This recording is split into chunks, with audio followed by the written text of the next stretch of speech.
Today we're going to talk about the things that you should absolutely not do on a cruise ship.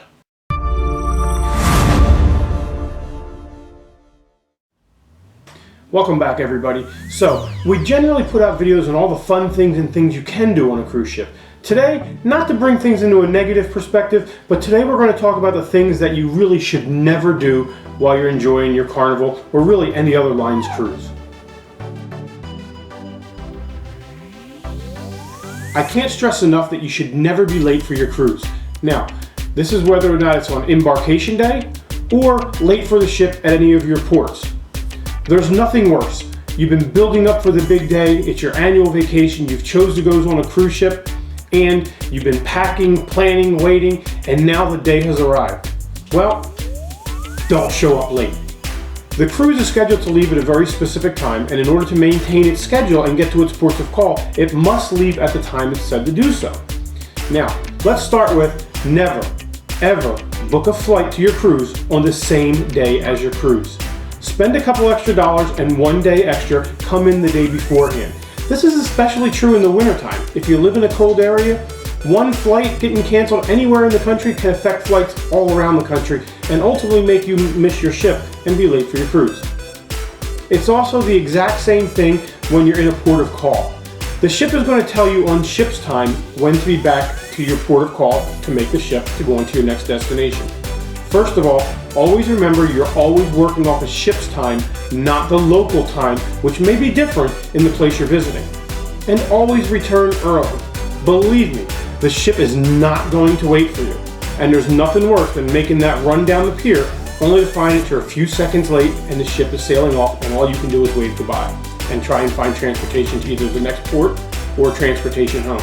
So always arrive early back to the cruise ship or to the cruise ship on the first day of your cruise. So what do we mean by don't abuse the ship's crew? Well, it's really simple. Always remember that when you're on the ship, you're literally on a floating vacation resort. The same as if you were on a land-based vacation and got a hotel, and then your entertainment is someplace different, and restaurants are someplace different. The same is true on a cruise ship. Now the only difference is everything is housed under one roof that is called your cruise ship. But sometimes things can go slightly wrong, just like on a land-based vacation. Don't go to the information desk and holler at the information desk crew, demand refunds. Remember you're on vacation and the ship's crew is there to make your vacation memorable, so be nice to them. Don't underestimate packing as a very simple concept. Remember, when you're on a cruise ship, especially during different times of the year, the weather during the day can vary completely from the weather at night. Plus, the cruise ship is constantly moving, which creates a little bit of wind at night, and wind with no sun equals cold. So remember, pack shorts, pack long pants, pack t-shirts, pack heavy shirts, pack a wide variety of clothing so that no matter what happens, you have the right clothing for the trip. Okay, this next one is pretty important. Never try to skip the ship's safety drill. Coast Guard regulations require that the ship and every passenger conduct a safety drill at the beginning of every cruise. Now, if you read online, a lot of people say, oh, we try to skip it, they'll hide in their cabin. Please, don't do that. Especially now, technology has improved. At the beginning of every safety drill, they do scan your sign and sail card to make sure that every passenger is at the drill. And believe me, you don't want your name being the one read over the loudspeaker as the person who delayed everything from happening and the fun things beginning on the cruise. So, always go to the ship safety drill. Welcome back. Now this next one is pretty important as well, especially if you want to have money left when you get home from the cruise. When you board the ship, depending on your VIFP level, you're going to get one of these cards. Now when I say depending on your level, your card may look slightly different, may be colored different. It really depends on how many days you've had sailed with Carnival. Now, everything you buy when you're out and about on the cruise ship, you're not going to pay cash. You're simply going to hand them this card and they're going to charge it to your onboard sign and sail account. Now, at the end of the cruise, they're going to charge you based upon what you bought on that card for the entire length of the voyage. That can be pretty pricey if you haven't checked it throughout the voyage. There's really two simple ways, and actually they've added a third way to check your balance quite simply. First, at any time you can go down to the atrium lobby and stop at the information desk, and they will tell you what you've charged as well as give you a printout if you like it. There's also a kiosk as well. That's also located usually just across the deck from the information desk. And now Carnival has a great app that you can use on your cell phone as well, and you can usually check your account on there as long as you have Wi-Fi on your device. It's really important that the items in your carry-on bag will have everything that you'll need for the first night of your voyage. When you board the cruise ship, they're going to take all of your normal luggage and bring it on board the cruise ship for you. The only thing you're going to bring on is your carry-on bag.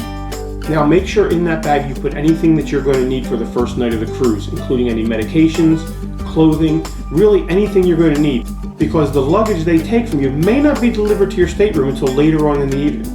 There's no way they're going to be able to find that luggage if you left your medication in there and get it to you early. This really goes without saying, but unfortunately there are a lot of people that do it. The sun usually rises about 7:30 a.m. to a nice temperature where you can start laying out up on deck, particularly the Lido deck. Lots of people try and get up at 3 o'clock, 4 o'clock in the morning so they can put a towel on a chair and reserve a chair on that Lido deck. Don't do it.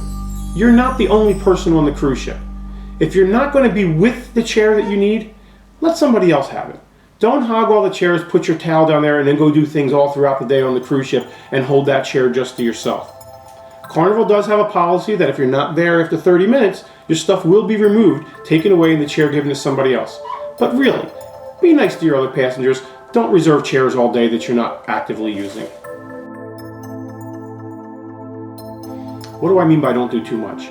Each day, Carnival is going to give you a list of all the activities, a breakdown of everything that's going to happen that day, whether you're at sea or if you're just spending the day on board the cruise ship. And there's a lot to choose from. Lots of people make mistakes of planning their day out every minute of the entire day. Don't do that. Pick 4 or 5 things that you're really interested in, but don't forget to leave time to actually enjoy the cruise ship, wander around, explore, get something to eat, and have a good time. Okay, so we've already talked about being nice to the crew. But, and this really should go without saying, be nice to other passengers. Sure, there's going to be people, just as if you run a land-based vacation, there's going to be people that you just don't click with, or they do something that just might seem a little annoying to you. Remember, everybody's different, everybody was raised different, everybody has a different personality, and you're on vacation. So just enjoy it and remember to be nice to everybody.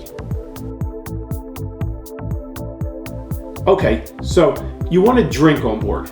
Most people do. In fact, the cruise lines now even offer an unlimited or a limited drink package, which is way too much than anybody could ever consume in one day.